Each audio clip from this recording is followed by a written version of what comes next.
ఇటువంటి కుటుంబంలో పెరిగిన జగన్ చాలా మంచి భక్తిపరుడండి. మీకు ఎవరికి తెలియని విషయాలు ఇవన్నీ, ఎందుకంటే నేను స్వయంగా చూస్తాను కాబట్టి. అంత ఫ్రీక్వెంట్గా సీఎం అయినాక మీట్ అవ్వలేదు, కానీ నాకు తెలుసు ఆ అబ్బాయి సంగతి. ఆ అబ్బాయి భార్య ఇంకా మంచి ప్రార్థనా పరులు. ఆ అమ్మాయి కూడా మా అక్క కూతురే, మా పెదనాన్న మనవరాలు. ఆ పాప చిన్నప్పటి నుంచి భక్తిపరురాలుగానే పెరిగింది.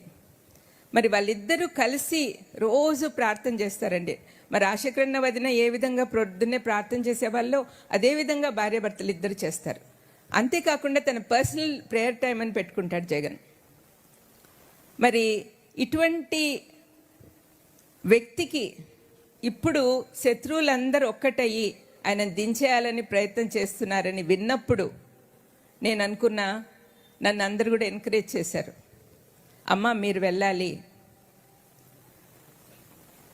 క్రైస్తవులకు ఎలాంటి ఆపద జరగకూడదు, క్రైస్తవులు స్వతంత్రంగా మీటింగులు పెట్టుకోవాలంటే ఆ ప్రభుత్వం అలాగే కొనసాగాలి, పేదల కోసం పాటుపడే ఆయనను ఉంచాలి ఇక్కడ, అందుకని మీరు వెళ్ళండి అని నన్ను ప్రోత్సహించినందువల్ల వెళ్ళాలనుకున్నా ఎలా వెళ్ళాలో నాకు తెలియదు.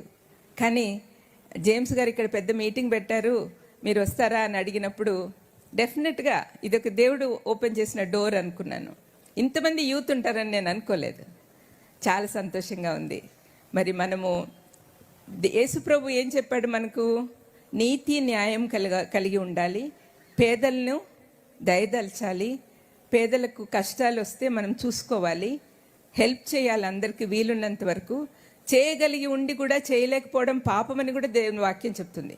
మరి ఇన్ని విధాలుగా మనము ముందుకు పోవాలి. కాబట్టి ప్రస్తుత గవర్నమెంట్, మనం తప్పులు పట్టేదానికి బోల్డ్ అని ఉంటాయండి అందరిలో కూడా, కానీ మనకు కావాల్సింది సుస్థిర పాలన, పేదలకి హెల్ప్ చేసే ప్రభుత్వం మనకు కావాలి. ఈయన ప్రభుత్వం వచ్చినప్పటి నుంచి మీరు చూస్తూనే ఉన్నారు. ఫస్ట్ 2 years కరోనా వల్ల నష్టాలు, తర్వాత వరదలు తుఫాన్లు వచ్చినాయి. దాన్ని మేకప్ చేసుకోవడానికి కష్టపడుతున్నాడు. మరి మనము సడన్గా ఆయన దించేస్తే ఏమవుతుంది? మనకే నష్టం. ఎవరు పాలనలోకి వస్తారో మీకు తెలుసు. This is not a political meeting, but as a Christian we have to fight for the correct way. అది దానికోసమని నేను చెప్తున్నా. యాక్చువల్గా ఇటువంటి మాటలు నేను ఎప్పుడూ ఎక్కడా చెప్పలేదు. కానీ శత్రువులందరూ ఏకమైనప్పుడు ఏం చేయాలి? మనము దైవశక్తితో ముందుకు పోవాలి. నేను ఒకసారి జగన్ అడిగాను చాలా కాలం కిందట, పార్టీ పెట్టకముందు, ఏంటన్నా సోనియా గాంధీ అంత కఠినంగా ప్రవర్తిస్తుంది, ఏమనుకుంటున్నావు అంటే, ఏమన్నాడంటే, ఫరో హృదయం కఠినపరిచినందువల్లనే కదా ఇజ్రాయెల్లకు విడుదల వచ్చింది అన్నాడు.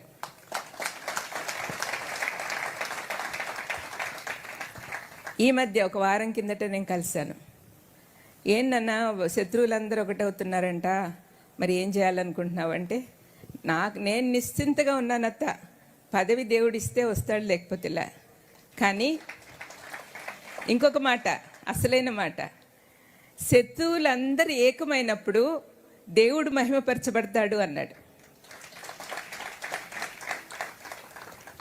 దేవుని యందు భయభక్తులు కలిగిన వాళ్ళు అధికారులుగా ఉంటే మనం సంతోషంగా ఉండగలం. తిమోతి పత్రికలోనే పౌలు అంటాడు, అధికారుల కోసము, రాజ్యం కోసము, అందరి కోసం మనం ప్రార్థన చేయాలి. ఎందుకు? మనం సుఖంగా ఉండడానికి, మనము భద్రంగా జాగ్రత్తగా ఉండడానికి. కాబట్టి దయచేసి మీరు అందరూ ఆలోచించండి. మన దేశానికి, మన రాష్ట్రానికి ఏది మంచిదో మీకు తెలుసు. ముఖ్యంగా మన కమింగ్ ఎలక్షన్స్లో మీరందరూ ఒక్కటైతే, క్రైస్తవులందరూ ఒకటైతే ఎవరండి మనకు శత్రువులు పారిపోతారు. కాబట్టి దయచేసి నా మాటలు జ్ఞాపకం పెట్టుకోండి. ఇంకొకసారి మనకి ఈ ప్రభుత్వమే కావాలి అని ప్రార్థన చేయండి.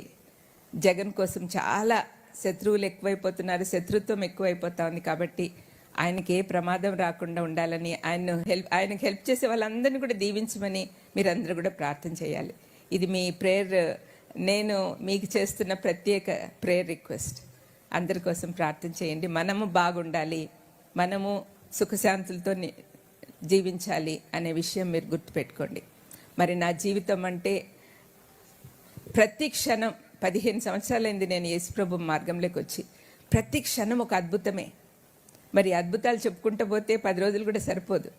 Every minute is a miracle for me.